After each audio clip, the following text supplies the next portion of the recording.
Baik, Assalamualaikum warahmatullahi wabarakatuh. Selamat siang semuanya. Kami dari kelompok 2 akan mempresentasikan hasil diskusi kelompok kami dengan judul Remunerasi Eksekutif di Perusahaan yang Didominasi Block Order. Bagaimana perusahaan Italia menggunakan opsi saham. Dengan anggota kelompok saya sendiri Abdul Basit, Muhammad Irfan, Danang Wahyu Saputra, Ihsan Novelino, dan Wibowo. Ya, yang pertama latar belakang remunerasi direktur eksekutif atau remunerasi eksekutif dan khususnya penggunaan rencana opsi saham atau SOP mewakili salah satu aspek utama dan paling kontroversial dari alasan untuk meningkatkan tata kelola perusahaan. Perspektif teoritis yang dominan untuk studi tentang remunerasi eksekutif adalah teori Principal Agent.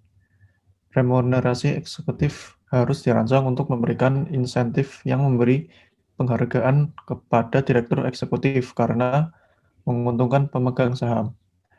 Model agensi klasik mengasumsikan bahwa memperkenalkan kontrak berbasis insentif mengurangi masalah agensi yang muncul karena kepentingan yang tidak selaras antara pemegang saham atau prinsipal dan direktur eksekutif atau agen.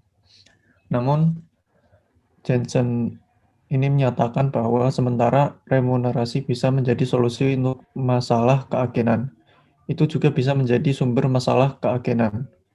Memang, Pepcuk dan kawan-kawan mencatat bahwa desain SOP di Amerika Serikat tidak mencerminkan kontrak yang optimal, melainkan mengungkapkan motif ekstraksi sewa. Studi sebelumnya tentang perusahaan dengan struktur kepemilikan terkonsentrasi difokuskan pada penerapan SOP, bukan pada desain SOP.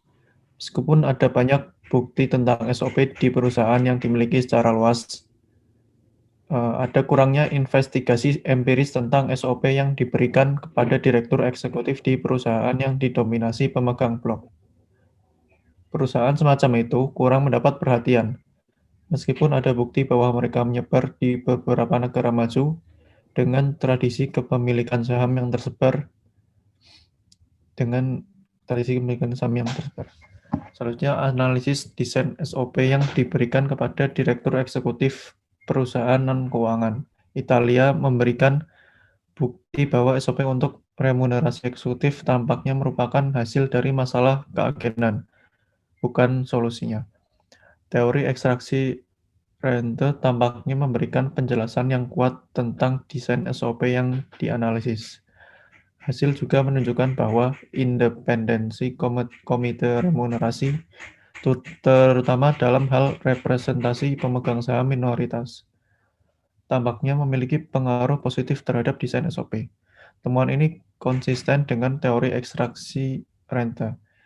Itu desain SOP yang tidak dapat dijelaskan oleh teori kontrak optimal cenderung mencerminkan masalah tata kelola atau lembaga. Ya, selanjutnya untuk hipotesis saya di sini akan sedikit membacakan atau menjelaskan. Yang pertama ada hipotesis B, dewan dengan proporsi direktur independen yang lebih tinggi lebih cenderung merancang SOP yang dapat dijelaskan dengan teori kontrak yang dioptimalkan. Diukur dengan tidak adanya penerima manfaat dengan kepentingan kepemilikan yang relevan di perusahaan. Vesting yang lama ditambah periode penguncian dan adanya kinerja yang dikondisikan vesting atau harga pelaksana yang diindeks dengan tanda. Yang kedua ada hipotesis 2. Dewan dengan ketua independen lebih cenderung merancang SOP yang dapat dijelaskan dengan teori kontrak yang optimal. Diukur dengan tidak adanya penerima manfaat dengan kepentingan kepemilikan yang relevan di perusahaan. Vesting yang lama ditambah periode penguncian dan adanya vesting yang disesuaikan dengan kinerja atau harga pelaksanaan yang indeks. Yang ketiga, hipotesis 3A.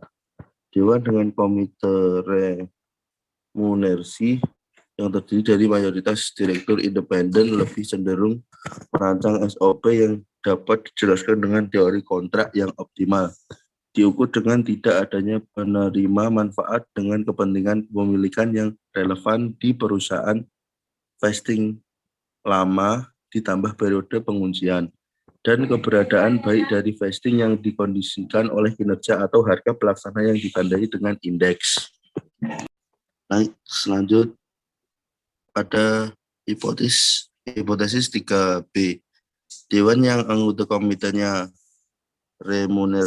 remunerasinya tidak memiliki kepentingan pribadi dalam SOP lebih cenderung merancang SOP yang dapat dijelaskan oleh teori kontrak yang optimal, diukur dengan tidak adanya penerima manfaat dengan kepentingan kepemilikan yang relevan di perusahaan, vesting yang lama ditambah periode penguncian, dan adanya baik vesting yang dikondisikan oleh kinerja atau dengan pelaksanaan yang diindeks dengan tanda. Hipotesis 4A.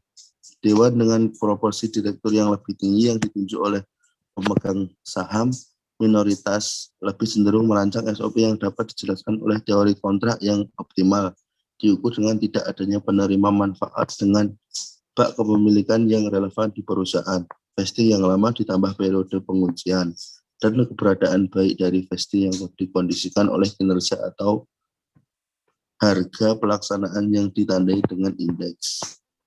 Hipotesis 4B. Dewan yang komite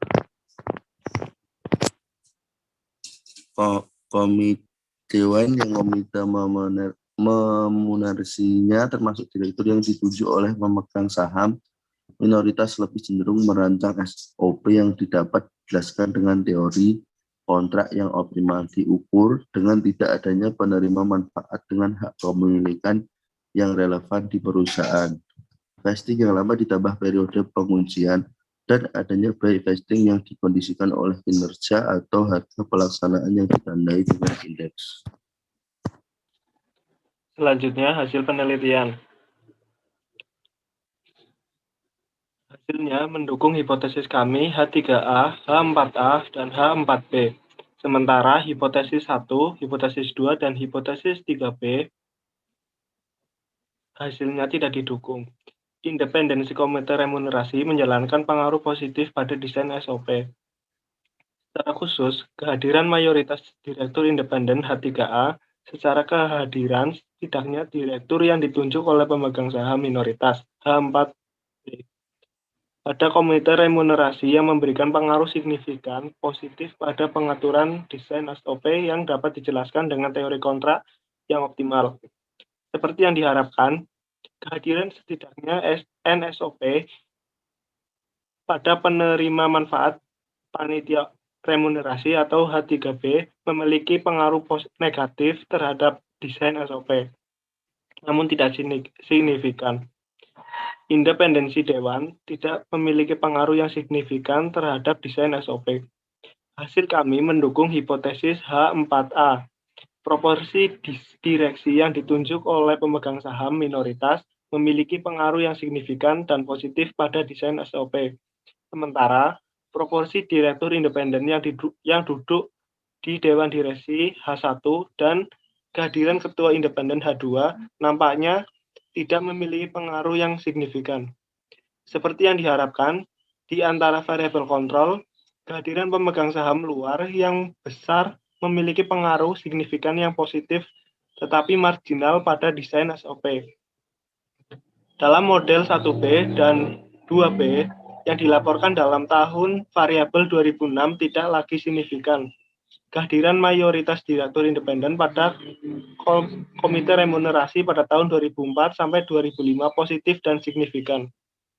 Sementara, kehadiran mayoritas direktur independen pada komite remunerasi tahun 2006 positif tetapi tidak signifikan.